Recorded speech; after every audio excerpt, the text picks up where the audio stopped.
Thank you, New Hampshire.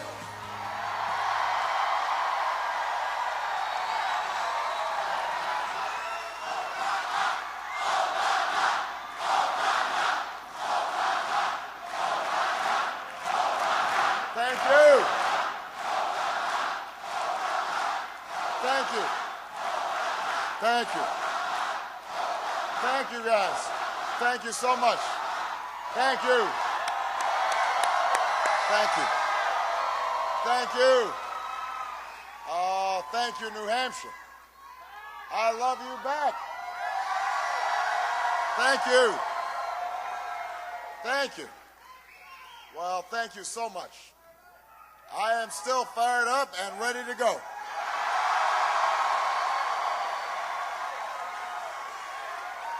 Thank you. Thank you. Well, first of all, I want to congratulate Senator Clinton on a hard-fought victory here in New Hampshire.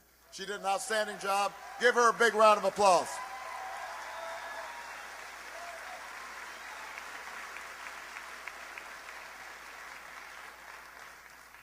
You know, a few weeks ago, no one imagined that we'd have accomplished what we did here tonight in New Hampshire. No one could have imagined it.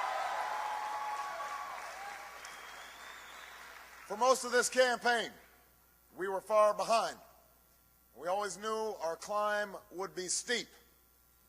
But in record numbers, you came out and you spoke up for change. And with your voices and your votes, you made it clear that at this moment, in this election, there is something happening in America.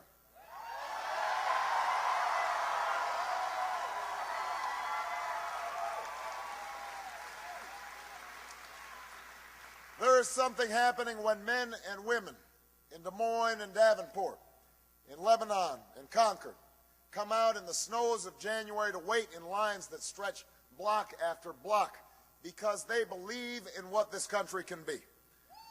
There is something happening. There's something happening when Americans who are young in age and in spirit, who've never participated in politics before, turn out in numbers we have never seen because they know in their hearts that this time must be different.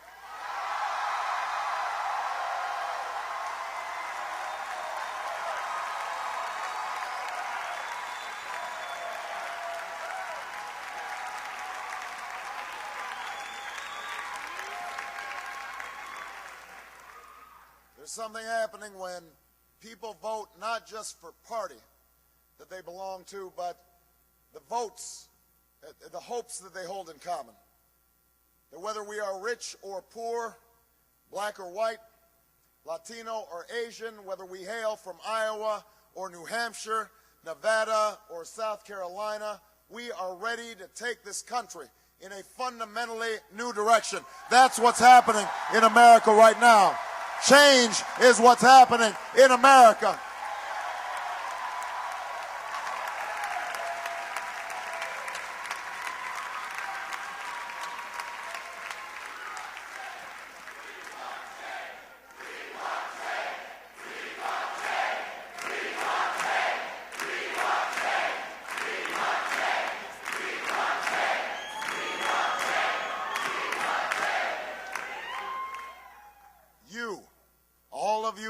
Tonight, all who put so much heart and soul and work into this campaign, you can be the new majority who can lead this nation out of a long political darkness. Democrats, independents, and Republicans who are tired of the division and distraction that has clouded Washington, who know that we can disagree without being disagreeable, who understand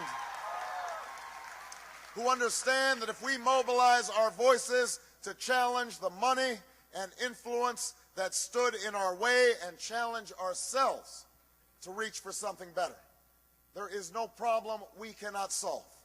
There is no destiny that we cannot fulfill. Our new American majority can end the outrage of unaffordable, unavailable health care in our time. We can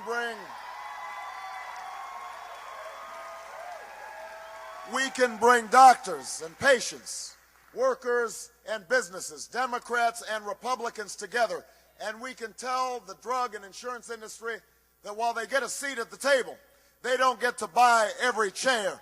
Not this time. Not now.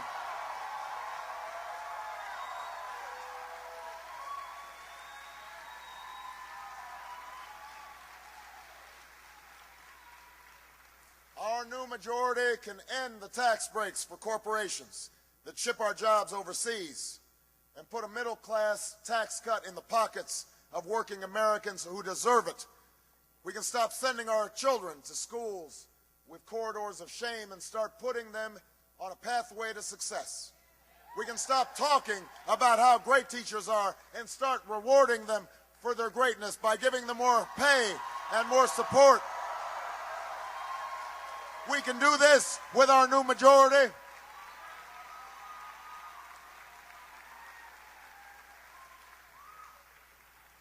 We can harness the ingenuity of farmers and scientists, citizens and entrepreneurs to free this nation from the tyranny of oil and save our planet from a point of no return. And when I am President of the United States, we will end this war in Iraq and bring our troops home.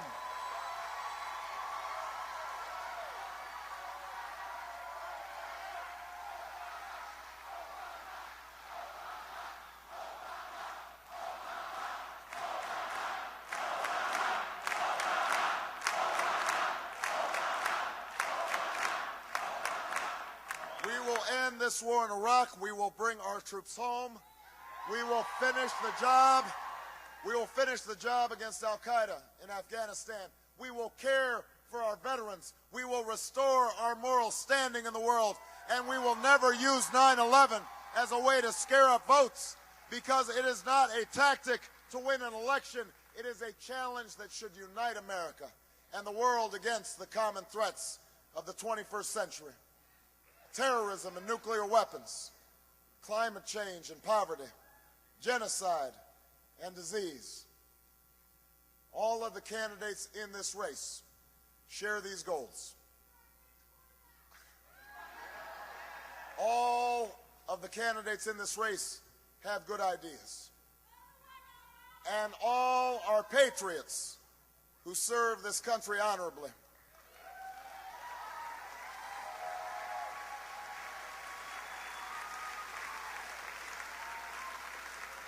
But the reason our campaign has always been different, the reason we began this improbable journey almost a year ago, is because it's not just about what I will do as president.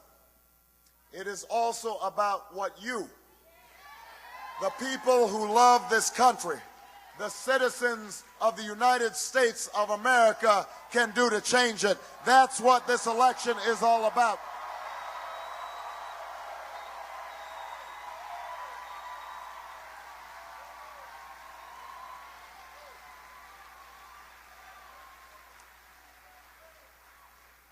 That's why tonight belongs to you.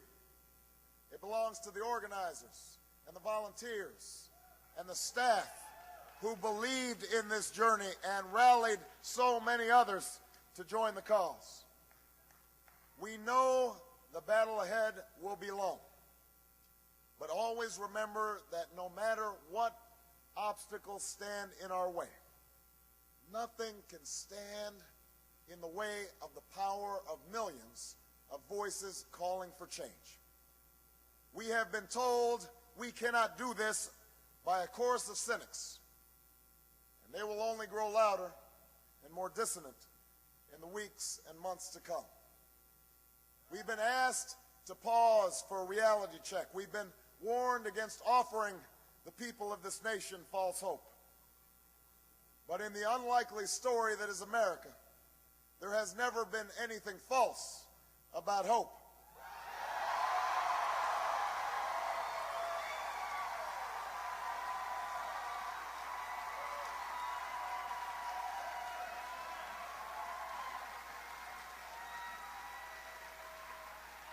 For when we have faced down impossible odds, when we've been told we're not ready, or that we shouldn't try, or that we can't, generations of Americans have responded with a simple creed that sums up the spirit of a people.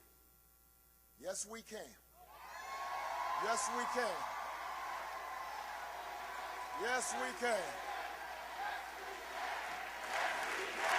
Yes, we can.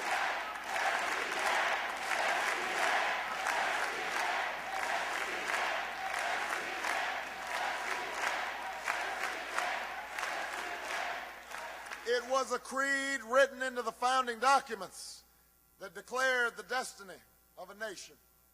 Yes, we can. It was whispered by slaves and abolitionists as they blazed a trail towards freedom through the darkest of nights. Yes, we can. It was sung by immigrants as they struck out from distant shores and pioneers who pushed westward against an unforgiving wilderness. Yes, we can. It was the call of workers who organized, women who reached for the ballot, a president who chose the moon as our new frontier, and a king who took us to the mountaintop and pointed the way to the promised land. Yes, we can to justice and equality.